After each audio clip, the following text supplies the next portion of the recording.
Bienvenue sur Mobility TV. Imaginez que vous êtes sur la route, voire sur l'autoroute. Vous roulez à 200 km/h. Vous n'avez pas le droit, mais on va faire une exception pour cette fois-ci. Vous voulez tourner à droite et tout de suite, les lumières s'éteignent. Votre voiture tourne à gauche et continue à accélérer. Pourtant, vous ne lui avez jamais demandé de le faire. Est-ce un scénario fou? Est-ce que ce scénario va se multiplier dans les années qui viennent?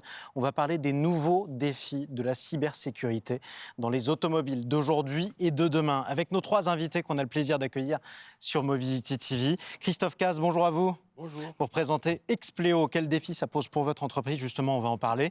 Patrick Fay est avec nous également. Bonjour à vous. Bonjour. Pour UTAC, entreprise extrêmement concernée également. Et nous sommes avec Akram Azam. Bonjour à vous. Bonjour. Vous représentez SIA Partners. Alors, on va commencer par une question toute bête.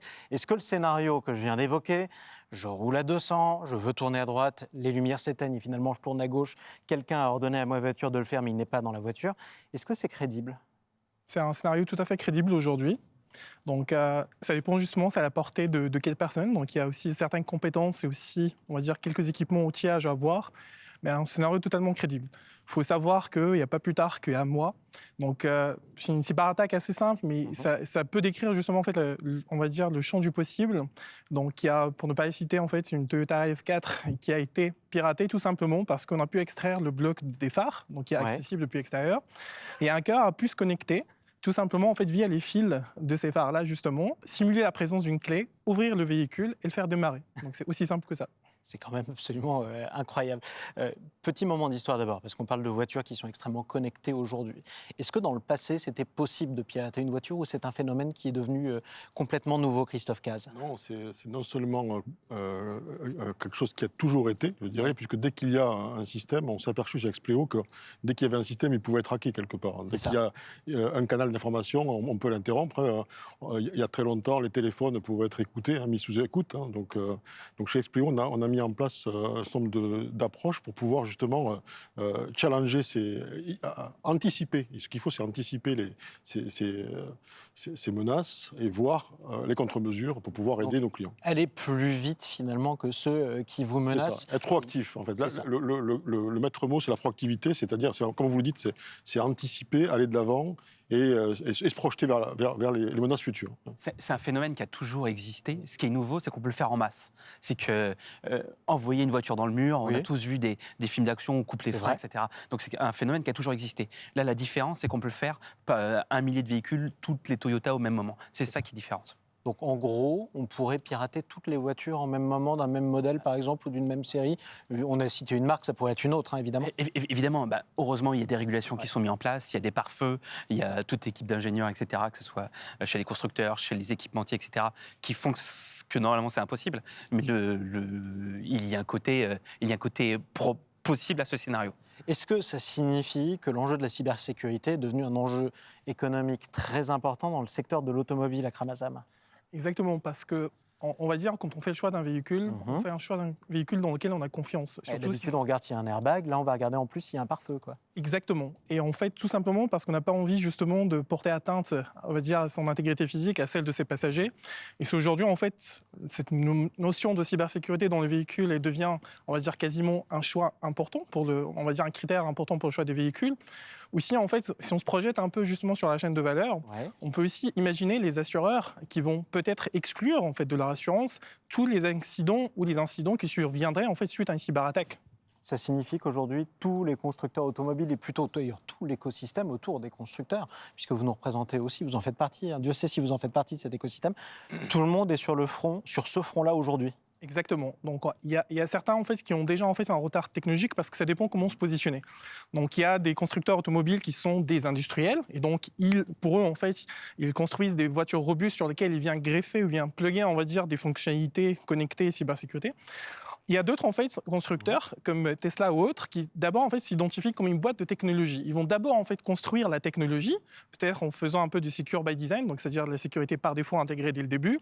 Et après, ils vont voir le réceptacle qui va utiliser justement cette technologie-là. Donc, les deux mènent, on va dire, cette course de front. Deux approches, en tout cas. Cette course, elle est évidemment, elle concerne Expleo concrètement. Quelles sont les mesures que vous mettez en place aujourd'hui et quels sont les services que vous proposez? Donc, il y en a un grand nombre de services chez Expleo. On on a lancé ce qu'on appelle la valise Expleo Smita, qui est une valise pour permettre à tous nos clients de tester la cyber-résilience, donc la résilience par rapport à la cybersécurité de leurs solutions, puisqu'on voit que ça se développe énormément, et c'est d'avoir une solution mobile, c'est-à-dire qui est utilisable par leurs ingénieurs. Donc vous venez avec une valise. Concrètement, tiens, décrivez-la moi. C'est une valise d'agents secrets, on va dire, avec des antennes et avec l'ensemble des scripts nécessaires. Qu'est-ce qu'elle fait justement, cette valise? Cette valise, elle a tous les moyens de communication possibles, RF, Wi-Fi, le CAN, etc. Et donc on peut aller tester tous les circuits.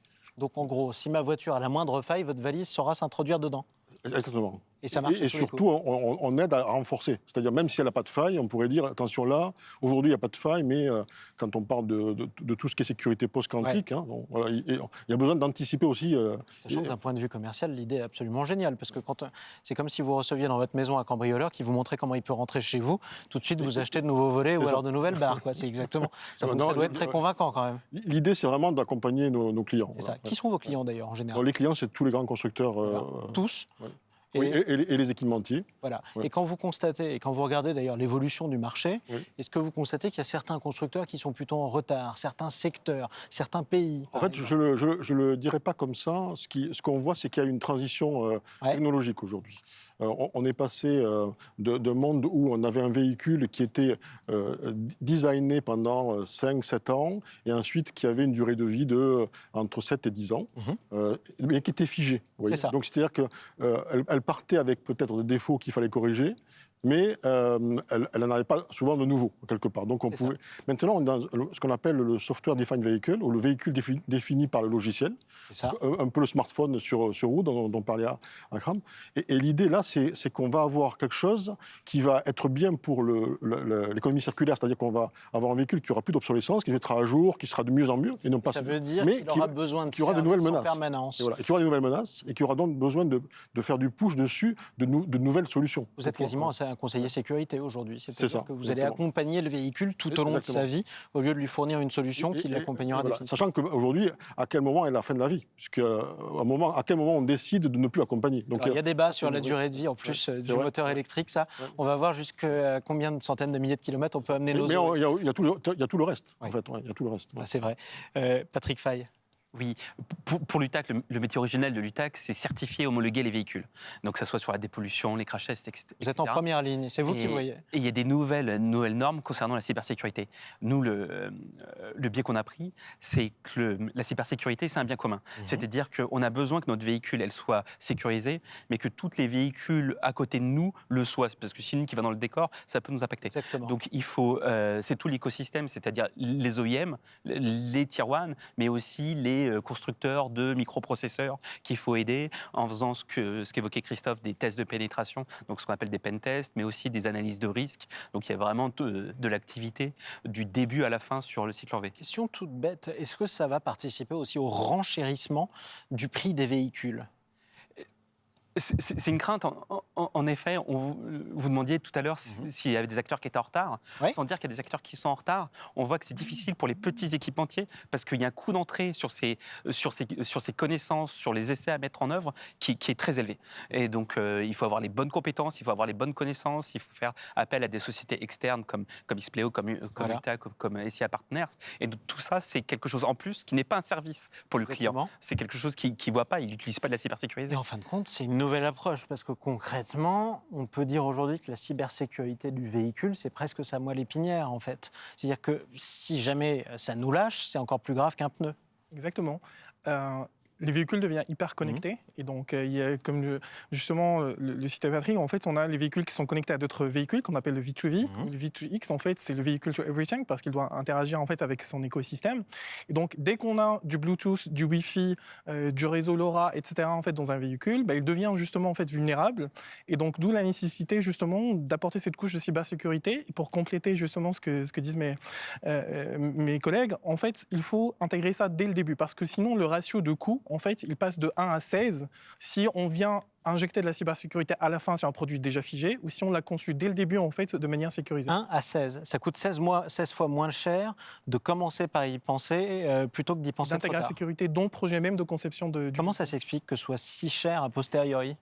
Tout simplement parce qu'au début, en fait, si on vient sécuriser quelque chose qui déjà représente énormément de vulnérabilité et que pour lequel peut-être il n'y a pas des technologies adaptées ou adaptables qu'on doit créer soi-même, au lieu de faire appel à des entreprises qui proposent des solutions, on va dire, grand public, en faisant soi-même, finalement, ça nous coûte beaucoup plus cher. C'est ça. Ouais. Et là, je reviens à ma question, c'est toujours intéressant à savoir qui sont les bons élèves et qui sont plutôt les mauvais élèves sur le marché. Ça dépend en fait sur quelle gamme de véhicules, encore une fois, ça dépend aussi sur quelle génération de véhicules. Alors, je vais reformuler ma question. Est-ce que sur une voiture qui est un peu moins chère, à visée plus populaire par exemple, pour monsieur et madame tout le monde, on est moins protégé que sur un véhicule très haut de gamme ? Pas forcément, parce que peut-être sur un véhicule en fait entrée de gamme, peut-être en fait il y a moins de surface d'attaque, parce que simplement en fait il n'y a pas beaucoup de fonctionnalités hyper connectées. C'est ça. En revanche, ça signifie aussi que plus la voiture est chère, plus elle est technologique, plus elle a besoin d'être protégée. On est d'accord ? C'est exactement ça. Ça change aussi l'approche pour l'écosystème dont vous faites partie. C'est que avant, on fournissait un pare-choc, on pouvait éventuellement le remplacer. Je prends cette image parce qu'elle est parlante. Aujourd'hui, finalement, vous transformez jour après jour le pare-choc digital. Exactement. Il est mis à jour au jour le jour. Donc, il s'adapte à son écosystème, en fait, quelque part. Au lieu de vous acheter une solution, moi, constructeur automobile, je m'abonne à votre savoir-faire. L'idée, c'est vraiment un écosystème. Exactement. Voilà. C'est s'abonner, c'est savoir offrir le service qui va bien. Par rapport aux exigences du moment, sachant que, je vais vous donner un exemple, je pense qu'on avait posé la question à l'équipe qui est ici il y a à peu près un an, connaissez-vous ChatGPT et tout ce qui est cette AI générative ? Personne n'aurait dit. Personne. Aujourd'hui, on voit bien qu'il y a un développement énorme et la cybersécurité. Et dans cette... On est en train de vivre une transformation fondamentale. Qui est fondamentale, oui. Exactement. Et d'ailleurs, l'intelligence artificielle apporte quelque chose de nouveau ou pas à cette problématique de sécurité ? Oui, tout à fait. Comme vous évoquiez tout à l'heure le débat sur la durée de vie des véhicules. Ouais. Là, on conçoit des véhicules qui vont sortir d'ici 2-3 ans et qui après auront une durée de vie de 7 ou dans 10 ans. L'une des solutions pour la cybersécurité, c'est mettre en place des certificats, donc de l'authentification, sans être trop complexe, mais ces certificats peuvent être très facilement cassés d'ici 10 ans avec les nouvelles générations d'ordinateurs, les générations. C'est-à-dire qu'on devra inventer de nouveaux certificats tous les ans. On devra inventer des nouveaux certificats, une nouvelle façon de faire, et on devra upgrader les véhicules qui sont déjà dans la rue. Ça veut dire aussi qu'on vit dans un pays qui est particulier, qui a énormément de qualités, mais aussi 2 ou 3 défauts. Est-ce que ça ne va pas, flatter ce défaut français qui consiste à créer une inflation de normes ? Les normes, elles sont au niveau européen, elles sont assez homogènes que dans tous les pays. C'est pas un sujet. C'est pas un sujet. Ce sont les constructeurs, que ce soit Stellantis. C'est important de le désarmer quand même ce sujet. Si pour le cas de Stellantis ou de Renault, maintenant ils sont autant français et ils vendent autant de voitures en France que dans les autres pays. Donc là, ce sera pas le problème. Parlons de ceux dont on n'a pas parlé parce que s'ils n'étaient pas là, on ne ferait pas cette émission sur Mobility TV. Qui sont ceux qui menacent nos véhicules et la cybersécurité de nos véhicules ? On a en fait différentes, on va dire, types d'attaquants, on va dire, de menaces. Ouais. Donc ça va aller justement, on va dire, d'un passionné de technologie, on va dire, qui s'essaie en fait au hacking et qui va acheter des outils sur le dark web. L'adolescent dans sa chambre. Exactement, pour faire un petit exploit. Ça peut aller justement d'autres entreprises concurrentes qui veulent faire soit de l'intelligence économique, soit porter atteinte à la réputation ou à l'avance R&D d'une Ça arrive aujourd'hui. Oui, exactement. Donc en fait, il y a des mercenaires cyber qui sont payés par des entreprises à des fins d'intelligence économique ou tout simplement pour faire du sabotage. Donc ça existe. Après, on peut aussi arriver en fait à un niveau en fait sur du cyberterrorisme qui va avoir un impact, on va dire, physique, projeter des véhicules ou arriver à un passage à niveau et déclarer en fait au véhicule qu'il n'y a pas de passage à niveau. C'est le cauchemar absolu. Exactement. Et après, on peut même, si on pousse un peu, on va dire un peu plus loin, arriver à des notions de cyberguerre. Donc, s'il y a une guerre, en fait, j'ai autant de véhicules qui sont à la fois des bombes à retardement, parce que je peux jouer sur la batterie, sur les airbags, faire projeter plusieurs véhicules, bloquer des axes routiers, etc. Et donc, en fait, on a plusieurs types de populations qui pourraient être représentées de menaces. Alors, remarquons quand même qu'en ce moment, on assiste à une guerre absolument dramatique en Ukraine. Le cyber a eu un impact énorme. Les Russes ont mené beaucoup de cyberattaques. En revanche, je n'ai pas entendu parler à ce stade de véhicules détournés de leur usage dans le cadre des combats. Pas encore, mais ça viendra peut-être, effectivement. Christophe Cazes.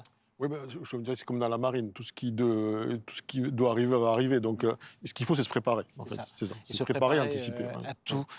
Concrètement, Est-ce qu'il y a un risque à un moment ou à un autre que le secteur de la sécurité se fasse distancer par les menaces? Après tout, on passe notre temps à dire aujourd'hui que l'intelligence artificielle est en pleine explosion. Certains demandent même un moratoire. Est-ce qu'il y a un moment où on ne va pas être dépassé par des risques de cyberattaque qui seraient faits par l'intelligence artificielle beaucoup plus efficaces? C'est ce qui fait la beauté de notre job. Ouais. C'est justement de ne pas se faire dépasser. C'est le challenge. C'est le challenge, c'est ça. Ouais. Et vous êtes optimiste ou... Oui, je suis complètement optimiste. Oui. Ouais. Si l'intelligence artificielle peut donner des nouvelles menaces, elle peut aussi anticiper des nouvelles solutions qu'on n'aurait pas envisagées. Donc ça marche dans les deux sens et on peut être optimiste. ChatGPT contre ChatGPT. Exactement. Une belle affiche de film, il faut dire en tout cas. Quel est le scénario le plus crédible de cyberattaque? Quelle sera la cyberattaque la plus fréquente dans les années qui viennent dans nos véhicules? Ce qu'on appelle le ransomware, où c'est le vol de données ou le vol de services contre une rançon. Ouais, sauf que quel type de données et quel type de service, tiens, on peut voler aujourd'hui? Votre véhicule, il est lié avec votre téléphone, C'est vrai. il peut être lié avec votre carte bancaire, on va connaître vos habitudes d'utilisation, etc. C'est des choses qui ont beaucoup de valeur pour une activité commerciale ou pour autre. On peut tout citer un exemple, peut-être, pour rebondir sur ce que disait Patrick, c'est simple, vous rentrez dans votre voiture le matin, vous décidez de la démarrer, il y a un écran qui s'affiche qui dit bonjour. Il faut verser aller à votre entretien d'embauche sur ce compte. Voilà. C'est ça. Donc là, c'est quand même un sacré cauchemar. Un dernier mot peut-être, Akram Azam? Oui, tout simplement, en fait, pour rebondir sur le point, donc, je pense non, en fait, que les personnes, on va dire, du côté, on va dire, gentil, ils sont aussi talentueux, ils ont aussi, on va dire, des moyens pour pouvoir, en fait, mener la course en tête. Après, ça va créer tout un écosystème économique aussi sur les entreprises de la cyber qui, aujourd'hui, adressent que le système d'information. Mais en fait, il y a beaucoup de startups qui se lancent sur la sécurisation, justement, des véhicules. Ouais. Et qui dit intérêt économique, dit, justement, en fait, qu'il va y avoir de l'innovation. Exactement, la nature a horreur du vide. On a un marché en plein boom. Vous étiez les gentils autour de cette table. Merci d'être intervenu sur le plateau de Mobility TV. Christophe Caz pour Expleo, Patrick Faye pour l'UTAC et Akram Azam pour SIA Partners. Bon, écoutez, soyez prudents sur la route, chers amis qui nous suivez sur Mobility TV. Et surtout, vérifiez bien la sécurité de votre véhicule.